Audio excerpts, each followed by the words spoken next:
नमस्कार, मैं हूं नागेंद्र भाटी। उत्तर प्रदेश में 2017 के बाद से जब से बीजेपी की सरकार आई है और योगी आदित्यनाथ उत्तर प्रदेश के मुख्यमंत्री बने हैं, उसके बाद से लगातार जो कांवड़ियां हैं उन पर पुष्प वर्षा भी की जाती है और उनके लिए जगह जगह विशेष सुविधाएं भी की जा रही हैं। आपने देखा होगा कि जो कांवड़ियां हैं, जिस रास्ते वो जाते हैं वहां पर तमाम तरह की व्यवस्था जो है वो सरकारों की तरफ से की जा रही है, चाहे वो उत्तराखंड की सरकार हो या फिर उत्तर प्रदेश की सरकार हो। हर जगह उनके स्वागत भी किए जाते हैं और तमाम जो व्यवस्था है वो उनके लिए की जा रही है। अब ऐसा नहीं है कि जब बीजेपी की सरकार उत्तर प्रदेश में नहीं थी, जब योगी आदित्यनाथ मुख्यमंत्री नहीं थे, तो उस वक्त कांवड़ियों के साथ सौतेला व्यवहार किया जाता था। ऐसा नहीं है। एक पूरा रोड आप देखिए कि मुरादनगर जो गंग नहर का जो सर्विस रोड है वो पहले से ही पूरी तरह से कांवड़ियों के लिए ही डेडिकेटेड रहता है। जिस वक्त जो शिव भक्त हैं वो कांवड़ लेने के लिए जाते हैं, लेकिन पहले की सरकारों में तमाम तरह की शिकायतें भी होती थी, कांवड़ियों की तरफ से, शिव भक्तों की तरफ से भी। लेकिन अब जबकि उत्तर प्रदेश में योगी सरकार है, उसके बाद से तमाम तरह की व्यवस्था कांवड़ियों के लिए की गई है। अब चाहे इसमें खुद हेलीकॉप्टर के जरिए सीएम जो कांवड़िए हैं उन पर फूल वर्षा करें या फिर बड़े अधिकारियों द्वारा उनका इसी तरह से सम्मान किया जाता रहा हो, तो अब व्यवस्था और जो सुविधाएं हैं वो कांवड़ियों को लेकर बहुत ज्यादा सुधारी गई हैं। और एक जो सबसे ज्यादा विवादित भी रहा है पिछले 2-3 साल से कि जो कांवड़ का रूट है, जिस रास्ते से कांवड़िए आते हैं वहां पर कोई भी नॉन वेज की दुकान या होटल जो है वो नहीं रहेंगे। ये सरकार की तरफ से जो निर्णय है वो लिया गया था और उसके बाद से इसको लेकर विवाद भी रहता है, इसके लिए झगड़े भी होते हैं। हर साल देखा जाता है कि कांवड़ियों की जो झड़प है वो चाहे सड़कों पर या फिर इस तरह से होटल मालिकों के साथ देखी जाती है और वो अभी भी हो रही हैं। इतनी सब सुविधा के बाद भी तमाम तरह की जो इस तरह की खबरें हैं वो आती रही हैं। जो शराब के ठेके हैं, पहले तो ये कहा गया था कि वो हाईवे से 200 मीटर दूर रहेंगे, लेकिन अब जब ये कांवड़ यात्रा होगी तो इस दौरान जो शराब के ठेके हैं उन पर पर्दा लगा दिए जाएंगे, उनको ढक दिया जाएगा। ये भी कई सालों से शासन का आदेश रहा है। अब इस सब को लेकर ही एक नया विवाद शुरू हो गया है और ये विवाद या ये बहस जो है वो शुरू की है आजाद समाज पार्टी कांशीराम के राष्ट्रीय अध्यक्ष चंद्रशेखर आजाद की तरफ से। चंद्रशेखर आजाद उत्तर प्रदेश से नगीना लोकसभा सीट से सांसद हैं। अभी जल्दी में ही उन्होंने लखनऊ में मुस्लिम संवाद किया था, जिसमें कि ना सिर्फ मुस्लिम समाज के लोग बल्कि दलित और पिछड़े भी बड़ी संख्या में उसमें रहे थे।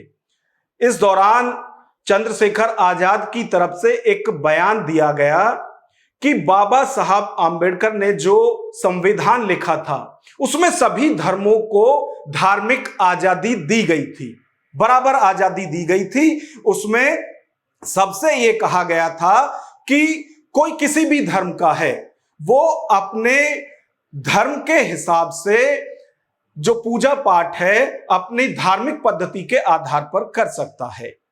अब चंद्रशेखर आजाद ने इस मुस्लिम संवाद में जो कहा वो हम आपको बताते हैं। चंद्रशेखर आजाद ने कहा कि एक तरफ तो कांवड़ियों पर फूल बरसाए जा रहे हैं, वहीं दूसरी तरफ जो मुसलमान हैं यदि वो ईद पर सड़क पर पैर भी रख दें या नमाज पढ़ने के लिए सड़कों पर आ जाए, जो कि महज 15 मिनट में पूरी हो जाती है, तो उन पर डंडे बरसाए जाते हैं। कि भारत में बहुत बड़े पैमाने पे धार्मिक अल्पसंख्यकों में मुसलमानों की, जैनों की, सिखों की, बौद्धिस्टों की, ईसाइयों की धार्मिक आजादी को छीना जा रहा है। मुझे इस बात को कहने में कोई शिकायत नहीं है। ये हो रहा है आंखों के सामने। मैंने कहा था तब कि 1 महीने करीब कावड़ का त्योहार चलता है, सरकार पूरी व्यवस्था करती है, प्रशासन पूरी व्यवस्था करता है, सरकार के लोग फूल बरसाते हैं, होना चाहिए, सभी के धर्मों का सम्मान होना चाहिए। लेकिन अगर मुसलमान ईद की नमाज जो 15 मिनट की होती है उसमें पैर अगर सड़क पर रख लेगा तो पीछे से पुलिस का डंडा लग जाएगा कि पैर आगे तुरंत पीछे को मत कर रहे हो। चंद्रशेखर आजाद कह रहे हैं कि एक तरफ तो कांवड़ियों पर फूल वर्षा की जाती है, दूसरी तरफ मुसलमानों पर डंडे बरसाए जा रहे हैं और जो धार्मिक आजादी है वो मुसलमानों से छीनी जा रही है। मुसलमानों को शूद्र की तरह ट्रीट किया जा रहा है और हो सकता है कि आगे उन्हें शूद्र बना भी दिया जाए।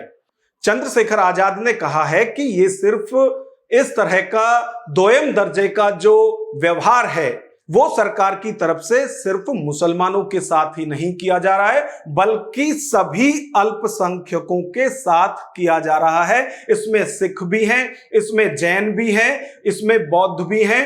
तमाम जो अल्पसंख्यक हैं उनके साथ उनसे जो धार्मिक आजादी उनकी है उसको छीना जा रहा है और एक धर्म को इसमें बढ़ावा दिया जा रहा है। यानी वो कह रहे हैं कि हिंदू धर्म को जितनी छूट दी जा रही है अपने पर्व मनाने के लिए, उतनी ही बंदिशें दूसरे जो धर्म हैं उन पर सरकार की तरफ से लगाई जा रही है।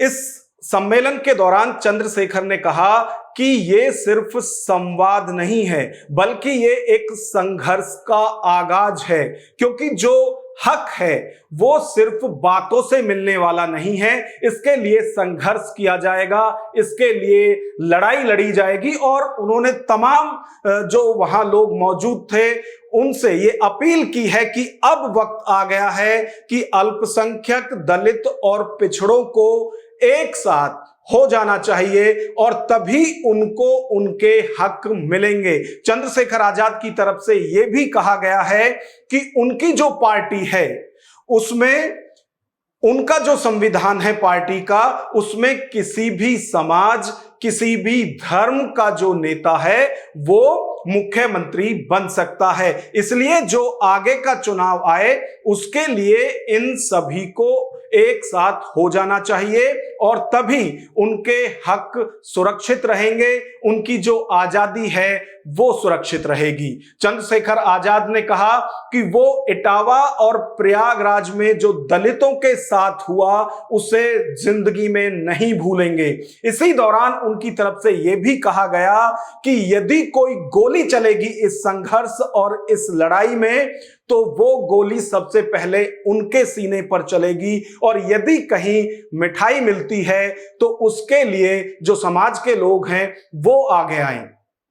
अच्छा, चंद्रशेखर जो बात कर रहे हैं, जो आरोप वो उत्तर प्रदेश की सरकार या फिर भारत सरकार पर लगा रहे हैं या अप्रत्यक्ष रूप से वो बीजेपी पर जो आरोप लगा रहे हैं जिसमें वो कह रहे हैं कि अल्पसंख्यक, दलित और जो पिछड़े हैं उनका इस सरकार में शोषण हो रहा है। अब आप देखिए कि इसी तरह की बात इन दिनों समाजवादी पार्टी की तरफ से भी की जा रही है। समाजवादी पार्टी की यदि बात करें तो 2024 का जो लोकसभा चुनाव हुआ था उसमें पीडीए का मुद्दा वो लेकर चले थे, जिसमें कि पिछड़े, दलित और अल्पसंख्यकों को एक साथ लाने की बात की गई थी और उसका असर जो 2024 का लोकसभा चुनाव था उसमें देखा भी गया। और इस मुद्दे के साथ समाजवादी पार्टी को लगता है कि उन्हें सफलता मिल रही है और हर मंच पर आज भी, चाहे अखिलेश यादव की बात करें या उनकी पार्टी के किसी भी नेता की बात करें, तो ये मुद्दा सबसे ज्यादा उनकी तरफ से उठाया जा रहा है कि जो मौजूदा सरकार है उसमें पिछड़े, दलित और अल्पसंख्यक जो हैं उनके अधिकारों का, उनका सबका शोषण हो रहा है। तो जो अब तक आवाज अखिलेश यादव या उनकी पार्टी उठाती रही थी, अब वही आवाज चंद्रशेखर आजाद भी उठा रहे हैं और इसे चुनावी मुद्दा बनाने की बात भी कर रहे हैं। वो साफ तौर से कह रहे हैं कि जब तक पिछड़े, दलित और अल्पसंख्यक एकजुट नहीं होंगे तब तक सफलता नहीं मिलेगी।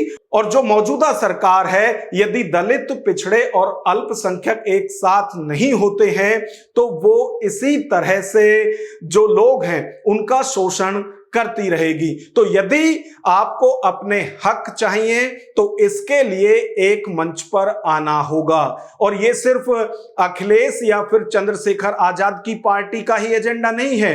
अभी कुछ दिनों पहले स्वामी प्रसाद मौर्य की तरफ से भी एक गठबंधन तैयार किया गया है कई छोटी छोटी पार्टियों को लेकर उत्तर प्रदेश के अंदर। उनकी तरफ से भी यही कहा गया था कि वो पिछड़े, दलित और अल्पसंख्यकों की लड़ाई लड़ने के लिए एकजुट हुए हैं। यानी अब बीजेपी के लिए एक बड़ी चुनौती विपक्ष बनता हुआ दिख रहा है। लेकिन इसमें सबसे बड़ी दिक्कत विपक्ष के लिए यह है कि वो अभी भी एक मंच पर नहीं है। वो मुद्दे तो एक जैसे उठा रहे हैं, लेकिन इसके लिए उन्हें खुद भी एकजुट होना पड़ेगा, क्योंकि यदि सब पिछड़े, दलित और अल्पसंख्यक की सियासत करेंगे तो इसमें फिर बीजेपी को फायदा हो सकता है। तो फिलहाल की यदि बात करें तो उत्तर प्रदेश में बीजेपी या फिर कहें कि एनडीए के खिलाफ जो गठजोड़ बन रहा है, हालांकि अभी उसमें जो ये दल हैं अभी अलग अलग हैं, लेकिन सबकी तरफ से एक ही आवाज उठाई जा रही है, दलित, पिछड़े और अल्पसंख्यक के शोषण की आवाज। इसमें एक ही आवाज उठाई जा रही है कि जो धार्मिक असमानता है, यानी कि जो सामाजिक असमानता है, वो लगातार मौजूदा सरकार में बढ़ रही है।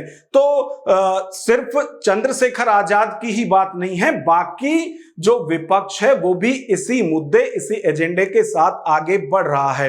दूसरी तरफ यदि हम चंद्रशेखर आजाद की बात करें तो वो खुद को उत्तर प्रदेश और बाकी देश में भी बीएसपी यानी बहुजन समाज पार्टी का विकल्प के तौर पर खुद को वो तैयार कर रहे हैं और हर जगह, हर मंच पर वो इसी तरह की बातें करते हैं। बहुजन की वो बात करते हैं जिसमें साफ तौर से वो कहते हैं कि दलित, पिछड़े और अल्पसंख्यकों के साथ जो मौजूदा सरकार में शोषण हो रहा है उसके खिलाफ वो मजबूती से आवाज उठाते हैं और उठाते रहेंगे। तो फिलहाल यदि बात की जाए तो एक तरफ एनडीए है और दूसरी तरफ टुकड़ों में ही सही लेकिन एक ही मुद्दे के साथ विपक्ष भी आगे बढ़ रहा है।